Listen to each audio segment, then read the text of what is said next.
Om Shanti Shanti Shanti, beautiful party people, yogis.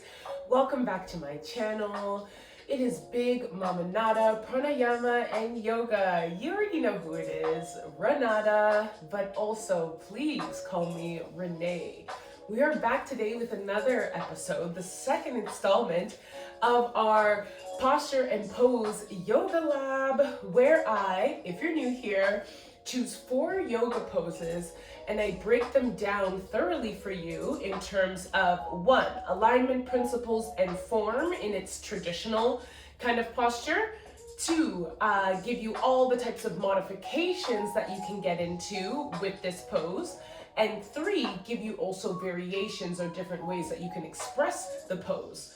Quick reminder, modifications are adjusting the traditional pose in a way that feels most comfortable for your unique and beautiful body. And often modifications might incorporate props such as blocks, straps, or like bending a knee or dropping different types of the body, so you can get into this pose from a space of ease and injury prevention. Variations, however, are different expressions of a pose that allow you to explore curious depth, perhaps flow and expression and flexibility. So we often hear variations of poses in yoga classes described as levels. Although I don't love that language, it's just different ways that you can get into the pose from curious kind of standpoints that help you push effort, strength, flexibility, as I mentioned, or depth. So let's get into it. Our 4 poses for today's yoga lab is going to be tree pose, warrior 3, eagle, and wide-legged forward fold, which is different than the traditional kind of narrow stance forward fold that we did in the last episode. So let's get into it. We're starting with tree pose. So tree pose is a balancing pose. And it's quite active, that allows us to not only explore strength within the lower body, but again, this concept of balance, within our body and groundingness into the floor.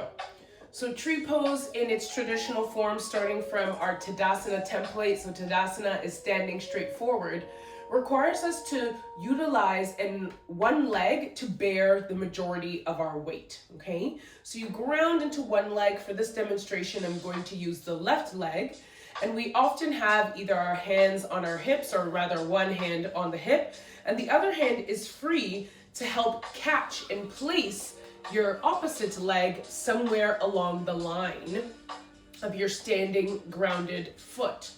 Here in tree pose, I'll blend a bit of modification, lesson into here, dependent on your flexibility. And again, maintaining your alignment.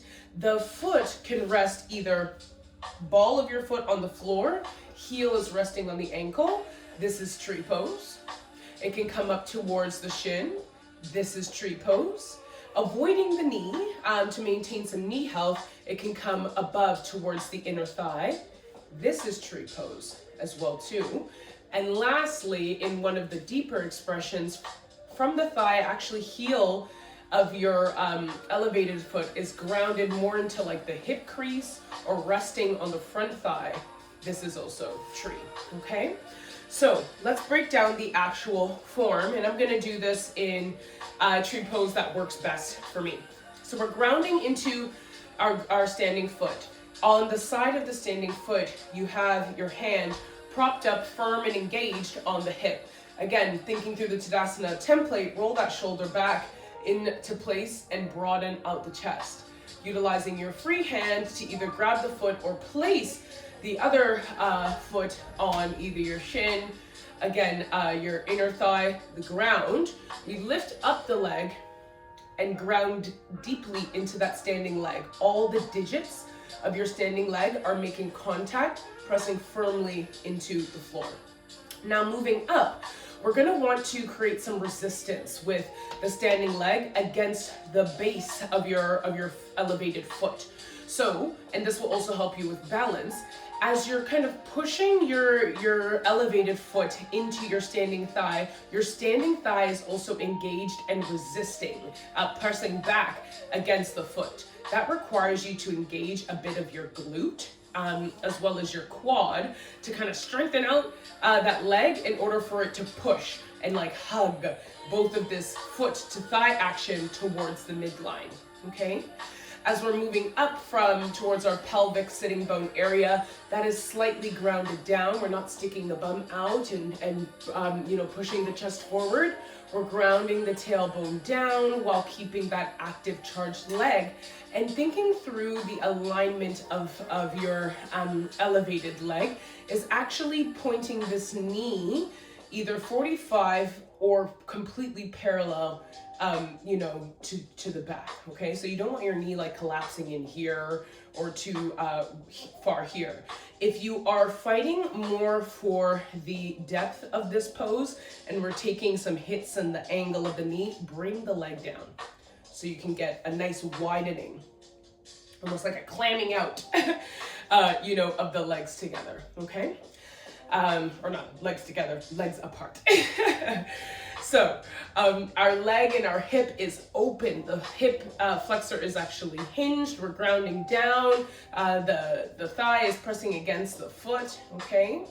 And then as mentioned, we've already kind of rolled the shoulder blades back. The ribs are shining up. Core is engaged. That will also help us with creating some stability in our trunk and in our back body. So by core engagement, I mean sucking that belly button back to the spine as we continue to tuck that tailbone down, roll the shoulders as mentioned.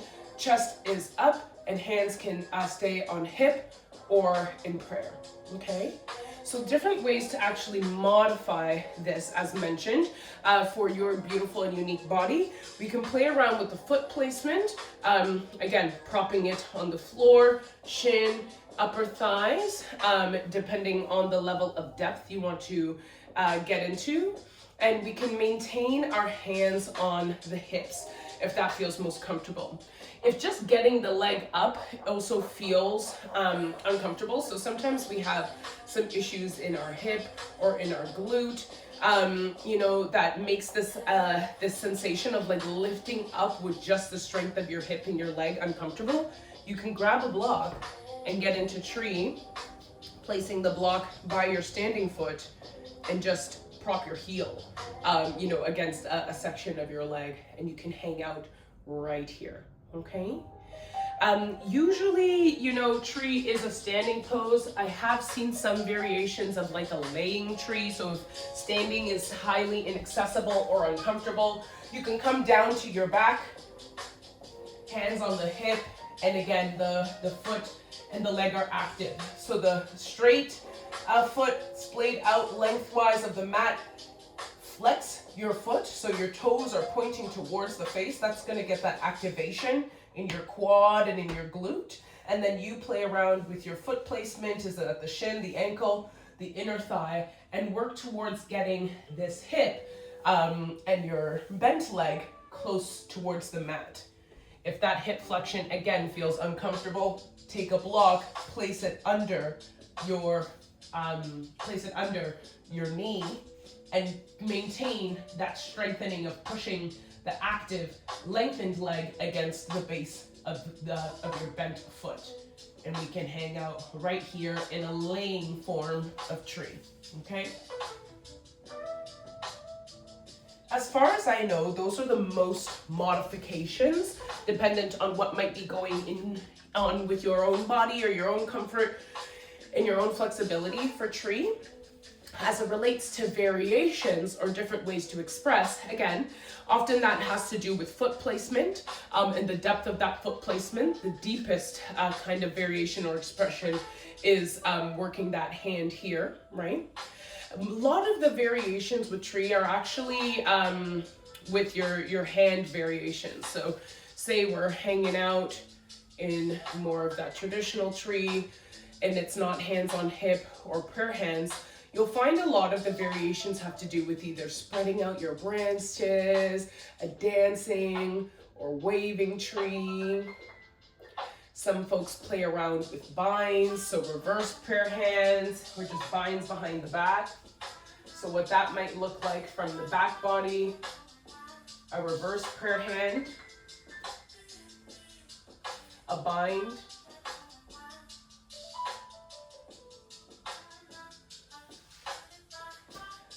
and as mentioned, I find a lot of just like expression in your hand body. There are other expressions that you can get into where they're asymmetrical. So tilting kind of tree. So that's shining the side body with your lengthened side, almost making a crescent shape, and stretching towards the side, working your balance in that way while getting a side body stretch. Or you can hang out in tree with your eyes closed, which challenges balance in a completely different way, removing sensation. The last variation, again, in the deepest tree, where your heel is more tucked towards your thigh, is actually engaging in a bind, and this is something I'm still practicing myself. So your alternative hand will come and wrap around and actually grab for the foot. I'm still working on trying to make contact with the foot, so sometimes I just hang out right here.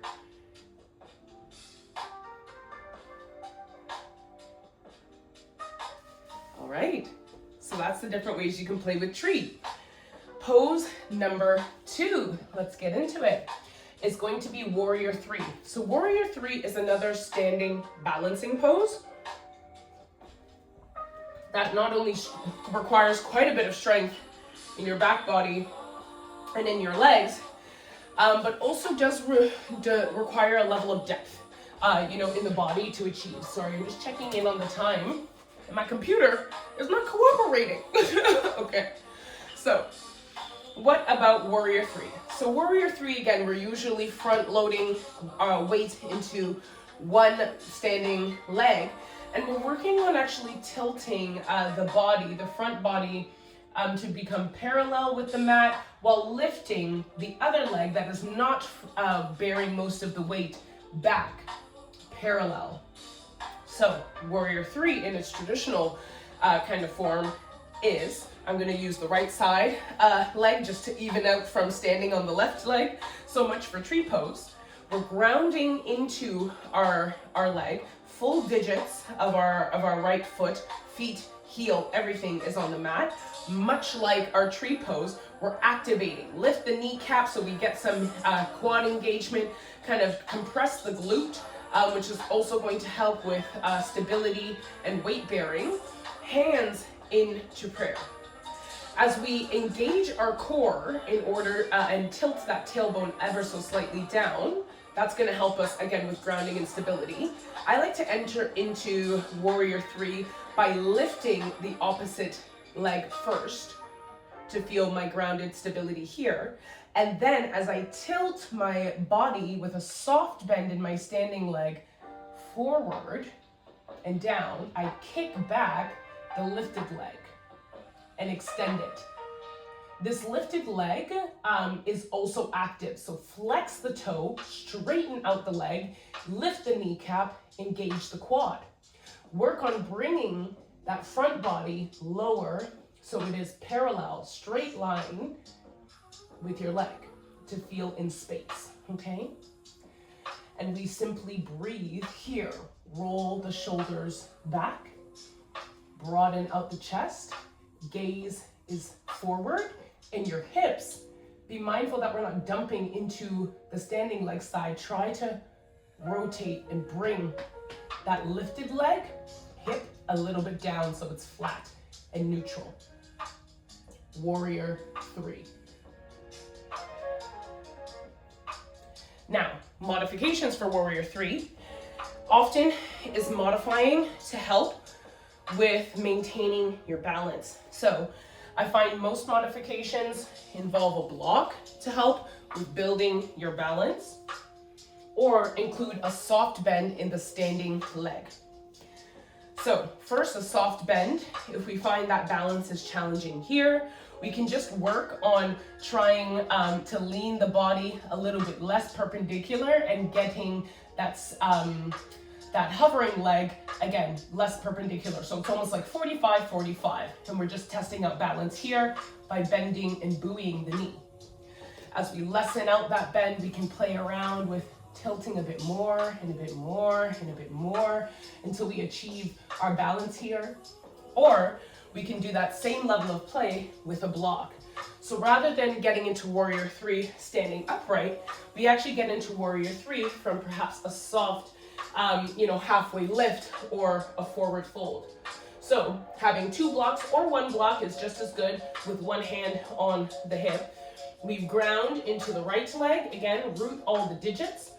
Tuck that, push the hip actually of your standing leg a little bit back so we can bear that weight. Do the same level of engagement for your quad at the kneecap and glute, and then putting your body weight evenly both into the standing leg as well as pressing in your hands into the one block or both blocks. Lift your opposite leg up and back and work on that flexed engagement of the quad and your toes and a rotation of the hip so it's neutral and even, both hips pointed evenly towards your mat. This is a modified warrior three with two blocks, one block and hand on hip. This is also a modified warrior three. We can still get into that bending in 45 if we're still working on kicking the leg up, or we have some limitations of lifting legs, we can still get into a bent kind of formation here and practice, okay? Another version, if again there is just no mobility in lifting the leg, we can keep the leg propped, flexed, and up, okay? Warrior three. Now, various expressions. We can really play around with this pose, as mentioned. And again, usually with a lot of standing balancing poses, most of that variation is happening with the arms. So if you're not utilizing blocks, some variations or expressions of warrior three that you can get into, first starting with hands at heart center, and making sure we're in good alignment here. We can take our hands away from prayer hands chest, straight forward. Everything lengthened. This is really working on strengthening the back body while challenging strength in your quad, glute, and legs.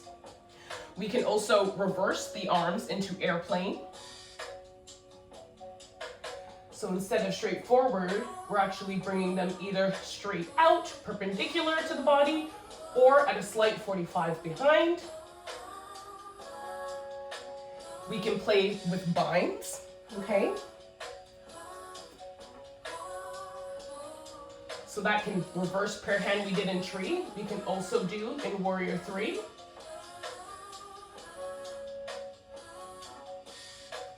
Or we can play with movement.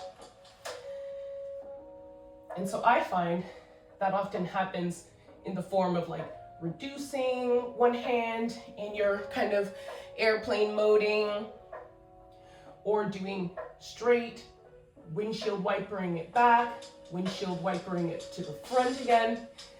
Here, getting into some core engagement and stability.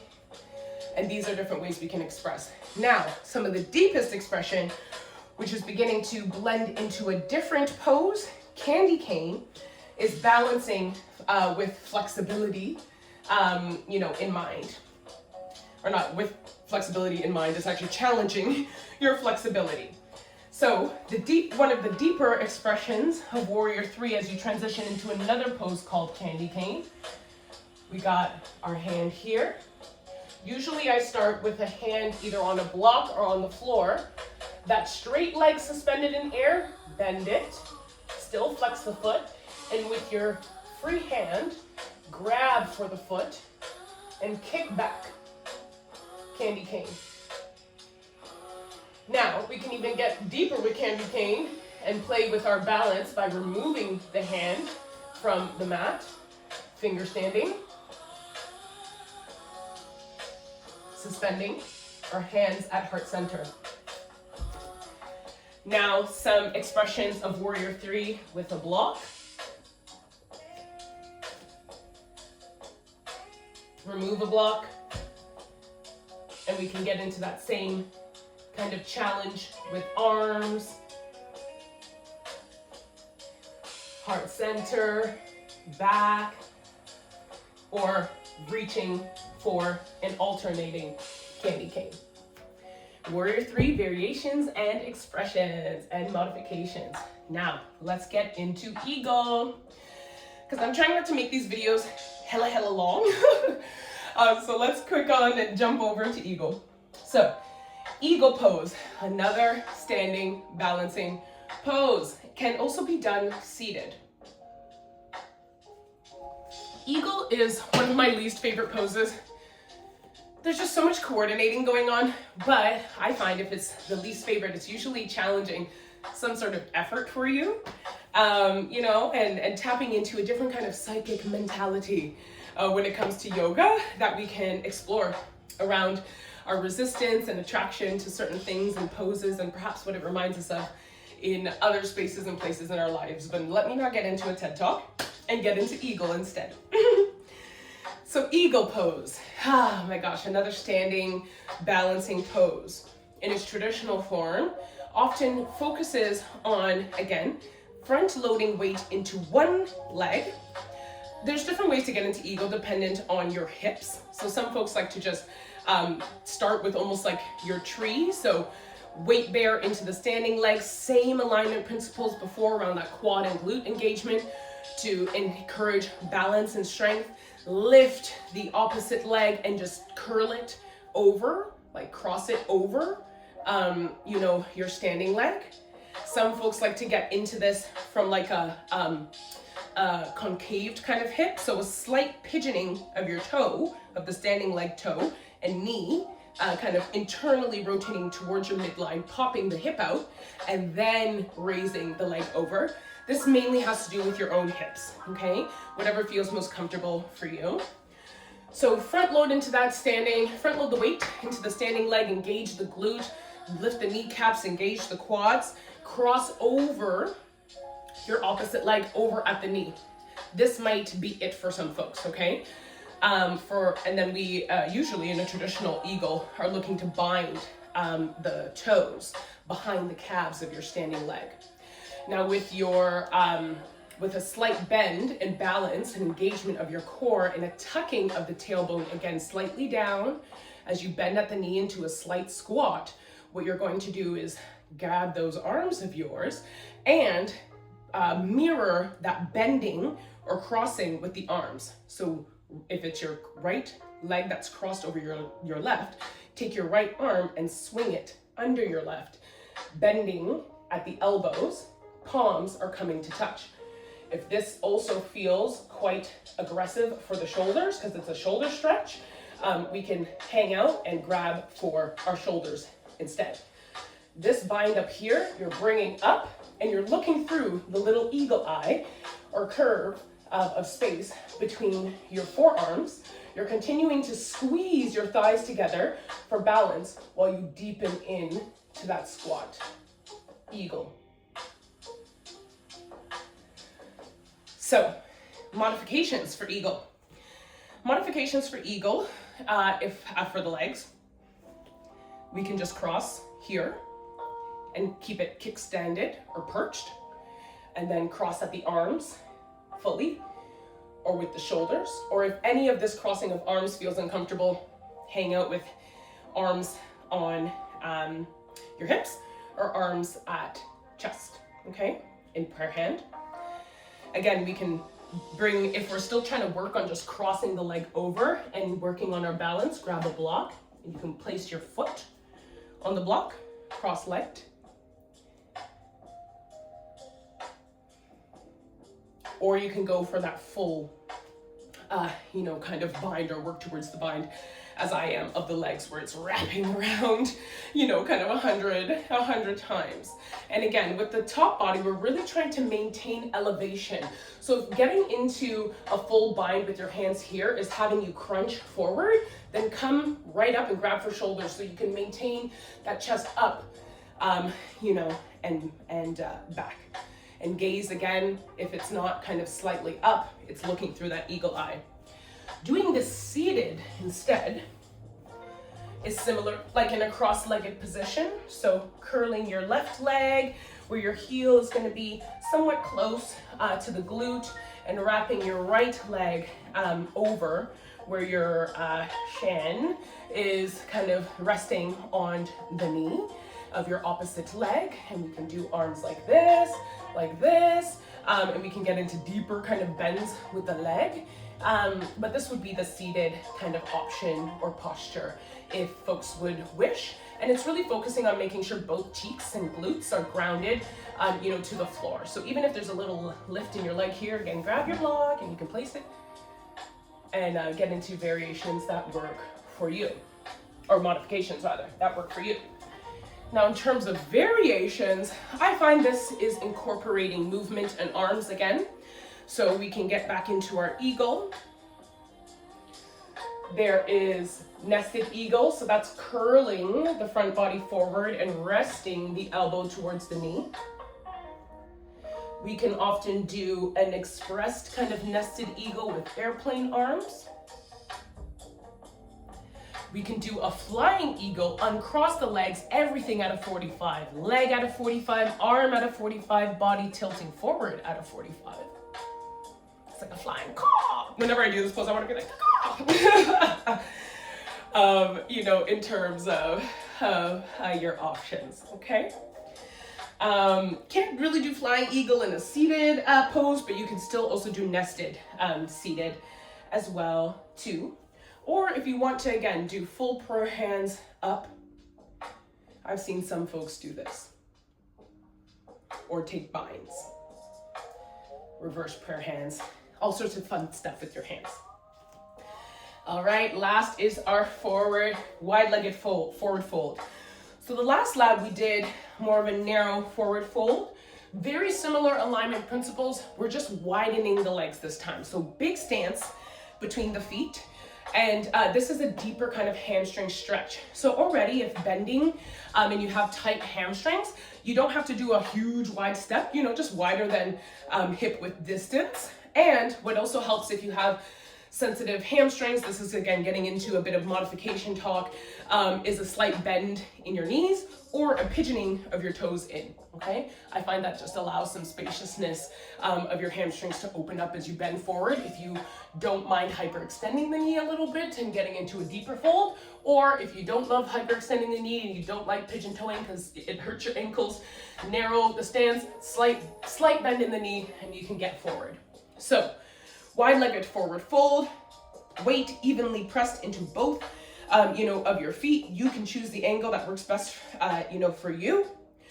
As you somewhat, you know, here we're not actually engaging, you know, the quads so much as we are looking to open up, rather, our hamstrings. So the way we do that, start with a slight bend in your knee, but weight evenly pressed into both of your feet. Hands on your hips, and start with pushing your hips back, hinging the body forward and low. And then from the hips back, if you start to feel a little pull in the hamstrings here, and that feels like just enough, you can hang out right there and just work on straightening out the legs, okay? From that micro bend. If you want a little bit more, then we descend the upper body down as far as it's willing to go, and then straighten out the legs. We want tailbone rising to the sky, okay? And pushing kind of that glute back, like open and up, as awkward as that may sound. And then we're just really focusing on allowing our gravity really to do the work. Modifications, I gave some already for feet placement, but if just hanging out in like a rag dog style feels uncomfortable, grab for a block, and you can grab some elevation, you know, here, just to ease up on the hamstrings and maybe even give the back some respite.